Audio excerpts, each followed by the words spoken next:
बंधाऱ्याच्या प्लेटी काढून टाकल्या, सावंगडे नेरे परिसरातील शेती संकटात.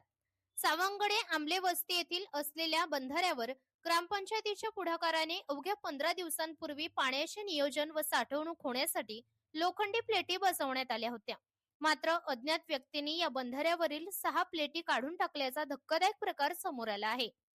या प्रकारामुळे बंधाऱ्यातून पाण्याचा सतत विसर्ग सुरू आहे.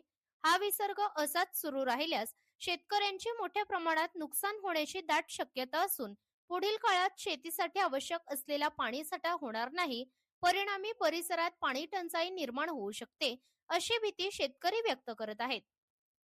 विशेष म्हणजे 2 वर्षांपूर्वीही याच बंधाऱ्यावरील प्लेटी चोरीला गेल्या होत्या. या घटनेची माहिती संबंधित विभाग व प्रशासनापर्यंत पोहोचवण्याची प्रक्रिया सुरू असून तात्काळ प्लेटी पुन्हा बसवण्यात याव्यात, अशी अपेक्षा नेरे सावंगडे ग्रामस्थांकडून करण्यात येत आहे. बंधाऱ्यावरील प्लेटी काढून टाकल्याची माहिती मिळताच संबंधित विभागाला कळवण्यात आले आहे. तात्काळ प्लेटी बसवण्यासाठी कार्यवाही सुरू असून दोषींवर योग्य ती कारवाई करण्यात येईल, अशी माहिती ग्रामसेवकांनी दिली आहे. महाराष्ट्र लोक न्यूज साठी प्रतिनिधी शारदा ठुले, मावळ, पुणे.